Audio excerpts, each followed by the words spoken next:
What's going on, guys? Welcome to my Sinister movie review, where I review Sinister. Sinister is a movie about a true crime writer, Ethan Hawke. I think his name was Olsen or something like that. Kind of a strange name, Ellison. But true crime writer, basically a true crime writer, writes books about unsolved mysteries, unsolved murders, things like that. And he's kind of on the downswing of his career. He had a really big book. It was on I think it was #1 on the New York Times bestseller list. And he wants to relive that dream, his past success. So he's trying to find a new case. He moves his family into a new house, and it turns out this house is actually the scene of a grisly murder. So they're moving in.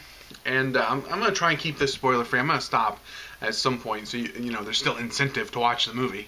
But they're moving in the house, and they're moving stuff around, and he finds this box of Super 8 films. And they're all labeled, and he just figures that they're the families that lived there before. They were murdered, and the cops obviously didn't find it. So he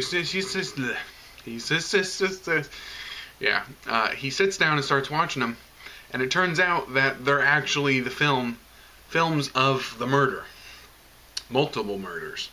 So he's sitting down watching them, and obviously you're horrified. You're sitting there watching people getting murdered, and he's really tempted to call the police. So he starts dialing 911, and then he realizes that this could be the boost that his book needs. It could propel his book to new heights. It could be the #1 bestseller again. So he doesn't call the police, which is the mistake. But so he continues watching the films. He continues compiling. He continues researching. The murders and things like that. And certainly things start going weird. Of course, the house, it creaks and wind and everything. It makes it sound spooky and stuff. And he keeps noticing in these films this symbol on the walls and things. All these different murders, seemingly unconnected, had this symbol somewhere in the film. And then he notices a man, or whatever it was. The thing looked really creepy, to be honest. But he sees this figure in all of them. So they are seemingly connected. While watching the films, the power goes out one night, and he thinks, oh, power just went out, it's fine. So he starts going through the house, seeing everyone's okay, and shit goes weird. Really weird noises, footsteps, loud bangs, doors closing. It's just really weird, things like ghosts would do. So he's freaking out. He goes up to the attic because that's where all the noise is coming from. And shit goes weird. The stairs close. Shit gets even weirder, and he falls through the ceiling. So he's in the attic, ceiling. He falls through the ground. Cops are called, EMTs, see if he's all right. And of course he is. Nothing. I think it was like a cut. They said you should go to the hospital, get stitches next morning. Whatever. So the cop is there. And he's like, yeah, I really like your work, can I have an autograph? And, if there's anything I can do to, help your new book get into the, references page, or maybe of the book, special thanks to Officer blank blank, I'll do it for you. So Ethan Hawke, wanting this book to be great, needing a little bit of help, says, yeah, can you research a couple murders for me? Give me a couple addresses, things like that. And, the cop says, yeah, I can do that.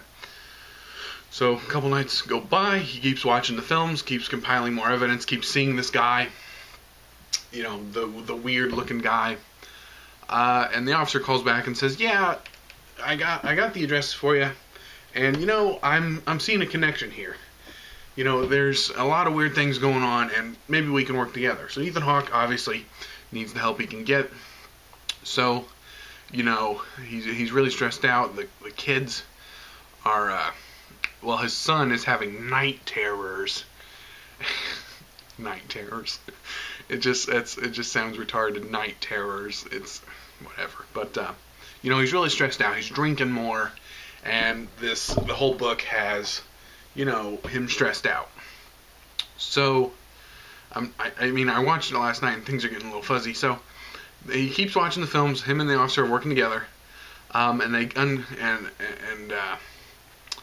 Ethan Hawke keeps seeing this guy, and now he's seeing him in real life. Like, he was looking out the window, and the guy was standing there. He blinked, and he was gone. So things are going weird, and I'm babbling now, and I'm trying to, not spoil things, but whatever. And let's stop there. Shit goes weird. Him and the officer keep working together. End. So, shit keeps going weird. Officer, they keep discovering things. That's where I'm gonna stop. Hopefully you understand what the story so far. I am honestly not very good at reviewing movies. I want to be better at it. I want to keep doing them, but I tend to babble when I review a movie. But the movie, I really liked it. I did. It was one of the better horror movies that I've seen in a long time. Now, I'm not partial to horror. I mean, I'll watch a horror movie, but I don't really know a lot about horror movies. I like them when I see a good one that I like. I liked Insidious. I like Sinister a lot. It's just really creepy and tense and suspenseful. I forget who said it, but the greatest fear in humanity is the fear of the unknown, and they do a really good job of not being sure what's going on in Ethan Hawke's life. So it's a pretty good movie. I really liked it. Definitely check it out. You can get it through Netflix. So we got it really quickly. We were expecting it to take a few weeks because usually new releases are take a while on Netflix, but we got it pretty quickly. It was a really good movie. Ethan Hawke's performance was really good. I will say his children weren't very good actors, but whatever. Kids aren't very good actors usually, so the kids were a little artificial, I guess you could say. But Ethan Hawke and his wife did a really good job, and police officer. It's just a really good movie. Definitely check it out. But that's your review, or summary, I guess you could say. But remember to like, comment, and subscribe, and see you later.